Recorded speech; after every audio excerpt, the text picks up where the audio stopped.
Apa kabar anak-anak? Sehat semuanya ya? Hari ini kalian akan belajar bersama Bu Novi tentang tema 2, udara bersih bagi kesehatan. Subtema 1, cara tubuh mengolah udara bersih. Pembelajaran ketiga. Tujuan pembelajaran kita hari ini adalah anak-anak, seperti yang sudah kalian tahu semuanya ya, semua makhluk hidup memerlukan oksigen untuk bernafas. Oksigen tersedia melimpah jika lingkungan kita bersih dan banyak tumbuhan hijau. Menciptakan lingkungan bersih dan banyak tumbuhan hijau menjadi tanggung jawab kita. Di sini ada bacaan yang berjudul Hari Menanam Pohon. Indonesia dikatakan sebagai paru-paru dunia. Sebutan itu disematkan karena di Indonesia terdapat hutan yang sangat luas. Daun-daun di hutan mengeluarkan oksigen berlimpah. Oksigen merupakan unsur penting bagi kehidupan. Namun sayangnya, hutan kita semakin berkurang akibat kebakaran atau penebangan hutan secara liar. Oleh karena itu, pemerintah bersama rakyat berusaha mengurangi kerusakan hutan. Salah satu upaya yang dilakukan yaitu menanam kembali pohon di lingkungan. Pada tanggal 28 November diperingati sebagai Hari Menanam Pohon. Peringatan Hari Menanam Pohon pada tahun 2015 diawali sejak tanggal 28 November. Presiden melakukan penanaman pohon di hutan rakyat Sultan Adam, Kalimantan Selatan. Ada 10.000 pohon ditanam di hutan itu. Pohon yang ditanam pun bermacam-macam, termasuk pohon-pohon yang buahnya dapat dimakan. Kita dapat berperan serta untuk mengembalikan paru-paru dunia. Menanam pohon tidak hanya dapat dilakukan di hutan. Kita dapat menanam pohon di lingkungan sekitar kita. Semakin banyak pohon di lingkungan sekitar kita, semakin banyak pasokan oksigen bagi kita. Nah, dari bacaan menanam pohon tadi, kita dapat menjawab pertanyaan-pertanyaan seperti berikut. Apa yang dilakukan? Kegiatan yang dilakukan adalah menanam pohon. Kapan kegiatan itu? Hari menanam pohon diperingati setiap tanggal 28 November. Di mana kegiatan dilakukan? Kegiatan dilakukan di Taman Hutan Rakyat Sultan Adam, Kalimantan Selatan. Pohon apa yang ditanam? Pohon yang ditanam bermacam-macam, termasuk pohon-pohon yang buahnya dapat dimakan. Siapa yang melakukan? Kegiatan dilakukan oleh Presiden Joko Widodo. Mengapa kita harus menanam pohon? Karena semakin banyak kita menanam pohon, semakin banyak pasokan oksigen bagi kehidupan. Nah, anak-anak, kalian telah membaca bacaan Hari Menanam Pohon. Menjaga lingkungan sekitar dengan menanam pohon merupakan tanggung jawab kita sebagai warga masyarakat. Semua warga masyarakat bertanggung jawab dalam menciptakan keamanan dan kenyamanan lingkungan tempat tinggalnya. Tanggung jawab sebagai warga masyarakat.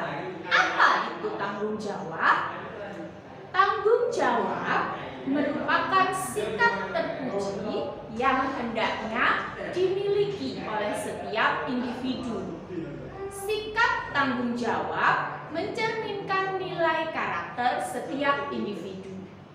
Jadi, karakter seseorang tercermin dalam sikap tanggung jawabnya, baik terhadap diri sendiri, orang lain, masyarakat, maupun bangsa dan negara.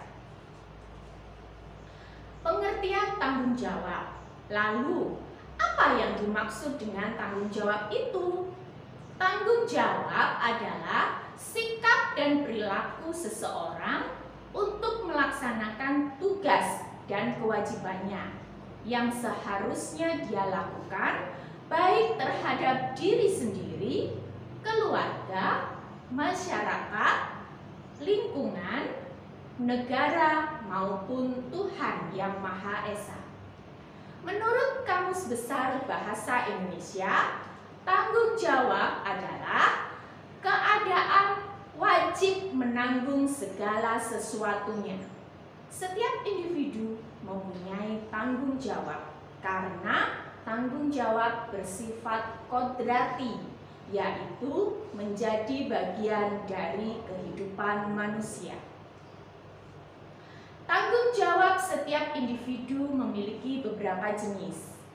Yang pertama, tanggung jawab terhadap diri sendiri. Yang kedua, tanggung jawab terhadap keluarga. Yang ketiga, tanggung jawab terhadap masyarakat. Yang keempat, tanggung jawab terhadap bangsa dan negara. Yang kelima, tanggung jawab terhadap Tuhan. Pengertian masyarakat. Menurut Kamus Besar Bahasa Indonesia, masyarakat adalah sejumlah manusia dalam arti seluas-luasnya dan terikat oleh suatu kebudayaan yang mereka anggap sama. Jadi, dalam sebuah masyarakat terdapat aturan-aturan yang harus dipatuhi oleh setiap warga masyarakat. Pelaksanaan kewajiban mematuhi aturan-aturan dalam masyarakat ini menjadi tanggung jawab setiap warga masyarakat. Tanggung jawab sebagai warga masyarakat. Berdasarkan pengertian tanggung jawab dan masyarakat yang sudah kita pelajari tadi, maka dapat disimpulkan bahwa tanggung jawab sebagai masyarakat adalah tugas dan kewajiban yang harus dilaksanakan seseorang dalam kedudukannya sebagai warga masyarakat. Hidup bersama dalam masyarakat berarti hidup dengan orang lain dalam suatu tempat tertentu dan mempunyai kepentingan tertentu. Hidup bersama dalam masyarakat sangat penting karena Tuhan menciptakan manusia untuk saling melengkapi, saling membantu, dan saling menyayangi. Setiap orang tidak bisa hidup tanpa orang lain. Sejak dalam kandungan sampai mati, setiap orang membutuhkan pertolongan orang lain. Kamu akan bahagia jika kamu bisa menjalin hubungan baik dengan orang lain dalam lingkungan masyarakat. Untuk menjaga hubungan baik dalam lingkungan masyarakat, hendaknya kalian sadar akan tanggung jawabnya sebagai warga masyarakat. Nah, anak-anakku yang hebat, kalian telah membaca bacaan Hari Menanam Pohon. Menjaga lingkungan sekitar dengan cara menanam pohon merupakan salah satu tanggung jawab kita sebagai warga masyarakat. Semua warga masyarakat mempunyai tanggung jawab dalam menciptakan kenyamanan dan keamanan lingkungan tempat tinggalnya. Nah, salah satu contoh dalam melaksanakan tanggung jawab warga masyarakat adalah mengikuti pemilihan pimpinan di lingkungannya. Misalnya, pemilihan ketua RT, ketua RW, atau kepala desa. Setiap warga masyarakat yang memenuhi syarat dapat ikut memilih atau dipilih menjadi ketua RT, ketua RW, atau kepala desa. Dari bacaan menanam pohon, ada kalimat, hutan kita semakin berkurang akibat kebakaran atau penebangan pohon di hutan secara liar. Ada kebakaran hutan yang dilakukan secara sengaja oleh orang-orang tak bertanggung jawab. Mereka membakar hutan untuk membuka lahan bagi usaha perkebunan mereka. Penebangan pohon di hutan juga banyak dilakukan oleh orang-orang yang tidak bertanggung jawab. Mereka menebang pohon-pohon itu untuk dijual kembali. Padahal seharusnya pohon-pohon yang akan digunakan untuk industri harus diambil dari hutan tanaman industri atau HTI. Pemerintah memberikan hak pengolahan HTI kepada para pengusaha. Para pengusaha itu harus mematuhi aturan yang ditetapkan. Aturan itu misalnya umur pohon yang boleh ditebang dan penanaman kembali apabila pohon ditebang. Nah, anak-anak, batang pohon itu memang mempunyai banyak kegunaan. Banyak perajin yang memanfaatkannya sebagai sumber penghasilan. Mereka membuat beraneka barang kerajinan, lalu menjualnya dengan harga tinggi. Berikut barang kerajinan dari batang pohon. Nah, anak-anakku, coba kalian buat kelompok yang terdiri dari 4 atau 5 anak. Lakukan wawancara kepada orang-orang di sekitarmu. Yang pertama, carilah informasi seperti berikut. Jenis usaha yang dilakukan. Kemudian hasil dari jenis usaha yang dilakukan. Bahan baku yang diperlukan untuk melakukan jenis usaha tersebut. Pengetahuan dan keterampilan yang diperlukan. Lalu, kesulitan atau kendala yang mungkin akan mereka hadapi.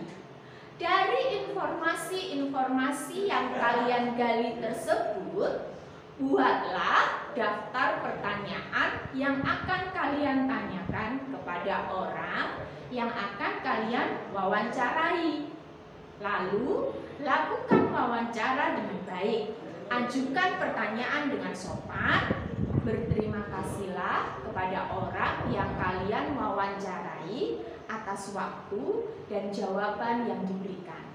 Kemudian, catatlah hasil wawancara kalian. Lalu bacakan di hadapan kelompok-kelompok lain dan Bapak Ibu guru. Nah, berikut contoh daftar pertanyaan yang bisa kalian gunakan. 1. Apa saja jenis usaha yang dilakukan? 2.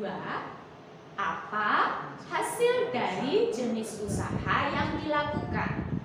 3. Apa saja bahan baku yang diperlukan untuk melakukan jenis usaha tersebut? 4. Apa saja pengetahuan dan keterampilan yang diperlukan? 5. Apa saja kesulitan atau kendala yang mungkin dihadapi? Nah, ini contoh daftar pertanyaan untuk wawancara kalian. Baik anak-anak, dari hasil wawancara kalian, pilihlah salah satu jenis usaha di lingkungan sekitarmu. Kemudian, bersama kelompokmu, cobalah membuat satu jenis usaha tersebut. Pilihlah jenis usaha yang mudah untuk kalian buat. Misalnya, membuat tempe. Catatlah bahan yang kalian butuhkan, langkah-langkah pembuatan, dan kesulitan yang kalian hadapi saat melaksanakan pembuatan karya kalian. Buatlah bersama-sama di rumah salah satu anggota kelompokmu dan meminta izin kepada orang tua ya. Anak-anakku, selain jenis usaha seperti yang ada di lingkungan sekitarmu, masih ada jenis usaha lain. Jenis usaha apakah itu? Yuk kita pelajari lebih lanjut. Jenis-jenis usaha ekonomi masyarakat. 1. Agraris, meliputi kegiatan pertanian dan perkebunan. Sektor usaha agraris terdapat di daerah pedesaan dan perkebunan. Hasil pertanian dan perkebunan antara lain padi, jagung, ubi, kedelai, sagu, umbi-umbian, sayuran, dan buah-buahan. 2. Peternakan. Peternakan adalah kegiatan usaha budidaya hewan yang diambil hasilnya. Hasil peternakan terdiri atas daging, telur, susu, kulit, dan bulu. Jenis peternakan dapat dibedakan sebagai berikut. Peternakan hewan kecil, misalnya kelinci, kambing, domba, dan biri-biri. Peternakan hewan besar, misalnya sapi, kerbau, dan kuda.